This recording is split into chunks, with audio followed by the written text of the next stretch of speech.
Good evening, everyone. Usually right here would be Chris Moe. He'd be introducing you to whatever this thing is that he's doing, the video, the Halloween days of 31 times. I don't know what it's called. But anyway, I asked Chris if he could do me a solid and let me be on here to explain some things. Now, who am I? Well, I'm sure you know. You probably have names for me. I'm sure you're familiar with my face. I go by many names. I've been known as the Grim Reaper. Some have called me perhaps the Angel of Death. That's got a nice ring to it. I've always liked that one. Maybe just Death. I don't know. Everybody has a different name for me.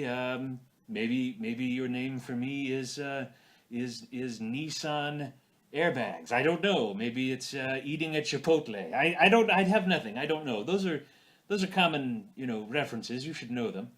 But anyway, this is the point, kids. I hope you don't mind me calling you kids. I picked that up from Chris Mose. He's a very catchy fellow.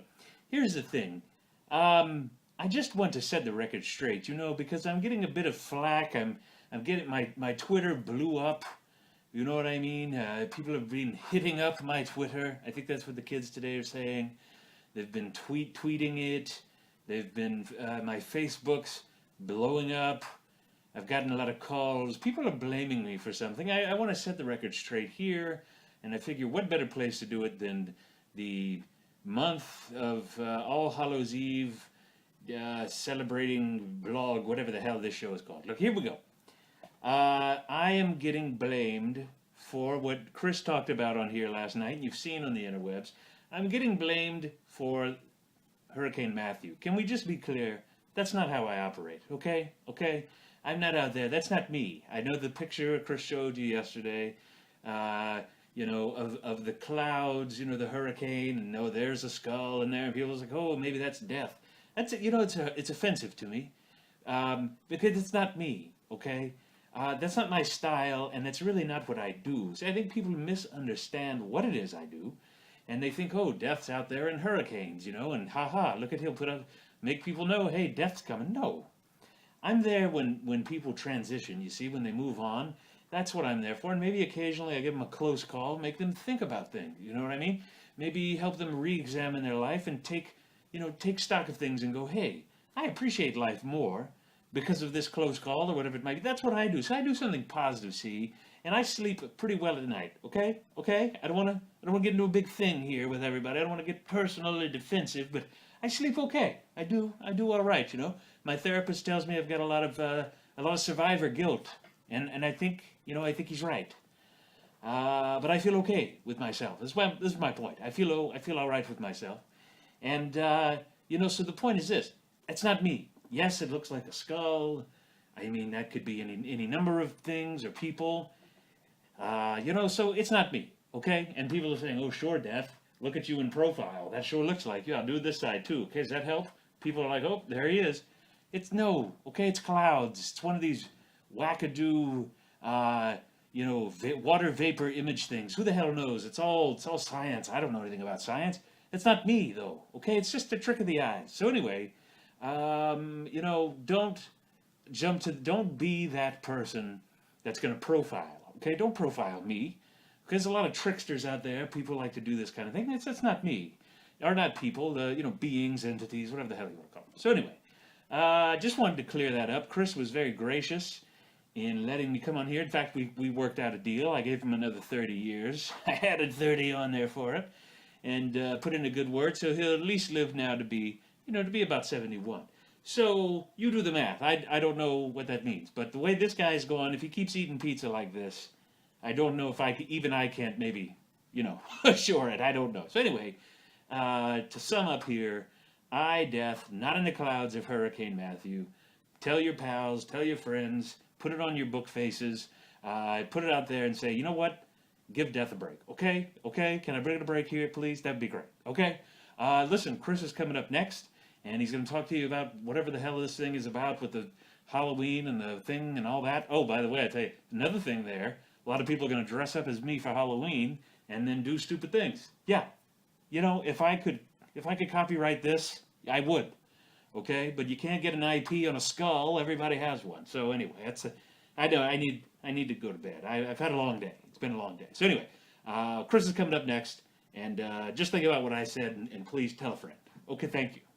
Good night. Chris here, and it is day 6 of the 31 days of Halloween. That means 25 days to go until the big day, Halloween Day. Want to thank Death for dropping by. He wanted to set the record straight, and look, I feel like he deserved to say his piece, right? I mean, he is Mr. Rest in Peace after all, so I felt like he deserved to say his piece. Terrible joke. But anyway, I'm glad he could come by. And so what do I want to talk to you about tonight? Talk to about? I'm having some problems. I don't know what they are. No, tonight I want to talk about something that I actually noticed in the news last weekend, and it's starting to, as the internet will often do, things are spreading, they're getting more viral. And that is and I'm looking at the exact name here because, here at Big Show Studios, we like to make sure that we are 100% accurate when describing things.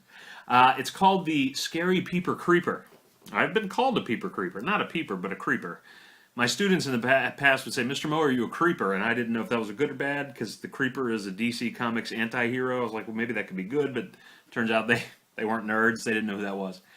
So it turns out it's bad. Kind of a guy is a little creepy. I don't think I'm creepy. I hope. But anyway, there is a Halloween decoration sold by Home Depot nationally and internationally, and it is called, as I said, the Scary Peeper Creeper, and it's. I'm going to have a picture. In fact, let me get my staff. Can we go ahead? You put that. You're going to put it in right after, right here. Okay, so right here, they're going to show you. Okay, so it should be going in right now. There you go, kids. That's the Scary Peeper Creeper, sold by Home Depot. All right, so is that it? Oh, I'm back. Thank you. So I'm back. Now, this is the Scary Peeper Creeper, and it is sold by Home Depot, and in the United States here, we're very different from everybody else throughout the world, right? Good, bad ways, but we're different. Over in Canada, our neighbors to the north, very nice people. I've met a few Canadians. Gosh, they're nice. They're always very polite and friendly. They, however, have a bit of an uproar because a woman told a radio station there in Canada, I think somewhere outside of Ontario, she said that the item, the Scary Peeper Creeper, which if you saw the picture, that is something you stick on a window to prank people. It's a Halloween decoration, but it's kind of one of those things where you would maybe have it like in your house, looking in the window at a Halloween party, and people will be like, "Oh my God, it looks like a guy in a hoodie looking in, right? A peeping Tom." And so a female customer found the item offensive and complained, saying it, quote, makes light of a real life sinister issue that women face in our society. Now, people who aren't pretentious like me would have said issue. Yes, it is a sensitive issue. Peeping Tom, sexual assault, incredibly sensitive issues. And in the past, there have been Halloween decorations that I've not defended, perhaps. There are some that I have defended. I'm personally not a big fan of the baby zombies that are eating body parts at Spirit Halloween. Just kind of, it's a little too far for me. This, I'm not defending sexual assault, of course, right? That would be ridiculous, and I'm many things, but not ridiculous, and I'm definitely sensitive to that issue. But this is a Halloween decoration. Halloween is a time of tapping into fears. Some of those fears may be very close to home, not necessarily from experience, but the idea of Halloween, and I think very cathartic, is that we really tap into some of these fears that are primal. And I've had people say, "Oh, Chris," because I've for many years I grew up. I don't remember at what point growing up I saw Night of the Living Dead, and that scared the ever living crap out of me. The idea of zombies eating me or people eating me was horrifying. And somebody said, "Hey, what's one of your greatest fears?" And I said, zombies. And they're like, "No, like a real thing." That was a real fear. Whether the thing's real doesn't necessarily matter. Your fear is still valid. And so I get completely why people would be afraid of this, but I'm going to defend this Peeper Creeper thing because that's what Halloween's about. And I think for this woman, and I'm definitely sensitive to her, doesn't go into whether or not she is a victim of sexual abuse, but this is not advocating peeping toms or voyeurism any more then a Michael Myers mask or a ghost face or Jason Voorhees mask is advocating serial killing.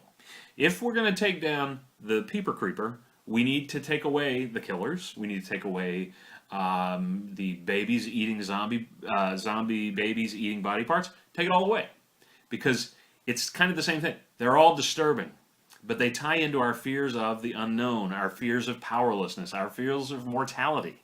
And so when we are confronted like this is very fascinating to me as a fan, kind of a student of Halloween lore, because this is tapping into something bigger. And now they've taken these off the shelves in Canada, and they are still on the shelves of Home Depot here in the United States. Haven't seen them in person. Thinking about getting one, maybe. I don't know. The budget's kind of dry for this year.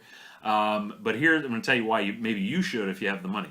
They are on the Home Depot website right now, and they're about $30.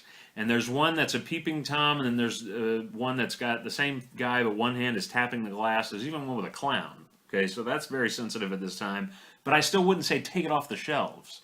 Whereas I wouldn't recommend the mask in public. But this is a prop that you put in your window, and it scares people or your guests. It sets a mood. $30 already on eBay is selling quite high. I'm seeing it twice the price, tripling in price. And in Canada, where they can't get it anymore, there are people who are like, this is really dumb, eh? Like, I really don't want to be rude or anything, but I really want this decoration, you know? So that's my impersonation of a Canadian. I don't know. But I think that if you wanted to make a little money, I say invest in this. I think that maybe people are going to be trying to get this as a collector's item. You always see this kind of thing happen. Remember, Django Unchained came out last year before, and there were action figures made, and they were deemed offensive by one group, and they were pulled immediately by the company, and they are now in the thousands of dollars on eBay. So if you have some, and there are people who want to collect that kind of obscura, that kind of stuff that, they're never going to make more of them, they're highly controversial. I'm not a person that collects that, but I can understand why people would. This thing, you want to make some money, you want to invest in a couple of these, $30 now. You could maybe flip that, and who knows how much, 3 times what you paid. So something to think about, a little Christmas cash, maybe a little holiday money. But back to the Peeper Creeper. I get where people are coming from, as I said, but I think that one of my things I've always said about Halloween, and some people have been kind of put off by it, Halloween is not advocating evil. There are some very strong, very passionate Christians who believe that it's celebrating evil. I don't personally celebrate evil, but I love Halloween and always have. I think there's something about it that's very deep, and as my friend Michael Kreitzer would probably agree, there's a mythological, psychological core to it, where we do, the origin of Halloween had to do with the passages of time. The loss of light, days are shorter, it's colder, death happened, right? Nature kind of dies. And there was the moon, of course, and the harvest, the reaping. And so there's all of this, and you might think, oh, well, we are very sophisticated with our many iPhones and other devices and social media and special cars and money that we're making, and we're beyond that. No, you're not. If you were, Halloween would not be a multi-billion-dollar industry. There's something about it that taps in to our primal human self, and I think it's fun to really play with that, man. I think, like Sheriff Brackett says in the first Halloween movie, it's Halloween, everybody's entitled to one good scare. All right? And I think that that's healthy. I think it's cathartic. It gets it out. It's for a lot of us, we aren't going to go out like we might have done 200-300 years ago and wrestle a bear, which was a rite of passage. We're not going to go out and, climb this mountain or go and have a vision quest, as we see in some cultures, like Native American cultures. We here in the United States, 2016, and for the last, I don't know how many years, we don't have that rite of passage. And I think Halloween is a nice cathartic experience. We kind of face our fears in a healthy and also a safe way, and then we kind of move on and we go on to the joy that comes for some with Christmas or Hanukkah or whatever it might be. So that's my take. I know I got kind of deep there, but that's one of the reasons I love Halloween, and I'm a kind of deep fellow. Maybe not that much. So anyway, there you go. So I will put a link if you want to buy this. Go ahead. I think it's a pretty cool decoration. I'd love to have it just as a discussion piece, as a conversation piece. But got to ask the boss, and by boss I mean my wife, and she's an accountant, so probably not going to happen. Thanks again for watching. This has been day 6. We've got 25 days to go, kids, until Halloween. Preview for tomorrow. You know how they have these Christmas Rudolph the Red-Nosed Reindeer sets? You can put the antlers on your windows, and you can put the nose on the front of the car. Where is that for Halloween? I mean, there are no Halloween reindeer that I'm aware of, but where is an equivalent? I've made one, and I'm going to share my kind of makeshift version that I have now that's on my car now, and then I'm going to show you how I think you can improve it, and you can do this yourself very easily, and you can kind of, as the kids today say, trick out your car with a little Halloween bling. Is it bling if it's not shiny? I don't know. Who knows? All right, kids, thanks for watching. Have a great night. See you tomorrow.